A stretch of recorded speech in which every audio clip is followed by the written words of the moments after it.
തളിപ്പറമ്പിൽ സ്ഥാനാർത്ഥിയായി നാമനിർദ്ദേശ പത്രിക നൽകിയ KPCC അംഗം കൊയ്യം ജനാർദ്ദനന് അന്ത്യശാസനവുമായി കോൺഗ്രസ്.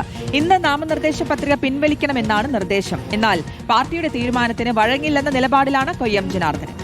സിനോജ് തോമസ് വിവരങ്ങളുമായി ചേരുന്നുണ്ട്. സിനോജ്, ഇനി സമയമില്ല, ഇന്ന് 3 മണിവരെ സമയമുള്ളൂ. ഈ പത്രിക പിൻവലിക്കുന്ന കാര്യത്തിൽ പിന്നോട്ടില്ല എന്ന നിലപാടിൽ തന്നെ ഒരു അനുനയം ഇനി സാധ്യമാവില്ല എന്നാണോ മനസ്സിലാക്കേണ്ടത്? സിനോജ്.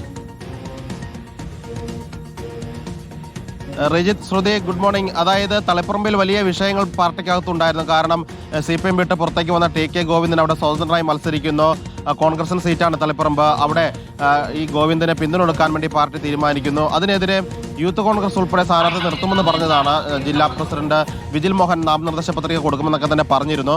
പക്ഷേ ഏറ്റവും ഒടുവിൽ അത് നേതൃത്വം ഇടപെട്ട് യൂത്ത് കോൺഗ്രസിനെ പിൻവലിപ്പിക്കാൻ വേണ്ടി സാധിച്ചു. പക്ഷേ KPCC അംഗമായ കൊയ്യം ജനാർദ്ദനൻ അദ്ദേഹം പത്രിക നൽകിയിരിക്കുന്നു. പത്രിക പിൻവലിക്കില്ല, സ്ഥാനാർത്ഥിയായി തന്നെ മത്സരിക്കും, കോൺഗ്രസിന് സ്ഥാനാർത്ഥി തളിപ്പറമ്പിൽ വേണമെന്ന നിലപാടിൽ തന്നെ കൊയ്യം അവിടെ നിലനിൽക്കുകയാണ്. ഏതായാലും KPCC പ്രസിഡന്റ് തന്നെ അദ്ദേഹവുമായി സംസാരിച്ചിരുന്നു. പക്ഷെ പിന്നോട്ടില്ല. നാളെ വാർത്താ സമ്മേളനം വിളിക്കും. മറ്റന്നാൾ മുതൽ പരസ്യ പ്രചാരണം തുടങ്ങുമെന്നാണ് അദ്ദേഹം വ്യക്തമാക്കിയിരിക്കുന്നത്. ഏതായാലും ഇന്ന് 3 മണിക്കുള്ളിൽ ഈ പത്രിക പിൻവലിച്ചിട്ടില്ലെങ്കിൽ കോൺഗ്രസിന്റെ KPCC അംഗം ഒരു വിമത സ്ഥാനാർത്ഥി എന്ന് പറയാൻ കഴിയില്ല. കാരണം കോൺഗ്രസിന്റെ സ്ഥാനാർത്ഥി അവിടെയില്ല. TK ഗോവിന്ദൻ സ്വതന്ത്രനായി മത്സരിക്കുന്നു. ഏതായാലും കോൺഗ്രസിന്റെ KPCC അംഗം തന്നെ അവിടെ തളിപ്പറമ്പിൽ മത്സരിക്കാൻ വേണ്ടി നിൽക്കുന്നു. അവസാന നിമിഷം വരെ നേതൃത്വം അദ്ദേഹവുമായി സംസാരിക്കുന്നുണ്ട്. KPCC അധ്യക്ഷൻ നേരിട്ട് ഫോണിൽ സംസാരിച്ചെങ്കിൽ കൂടി അദ്ദേഹം വഴങ്ങാൻ ഇതുവരെ തയ്യാറായിട്ടില്ല. ഏതായാലും ഇന്ന് 3 മണി വരെ സമയമുണ്ട്. അന്ത്യശാസനം നൽകിയിരിക്കുകയാണ് നാമനിർദ്ദേശ പത്രിക പിൻവലിക്കാൻ വേണ്ടി.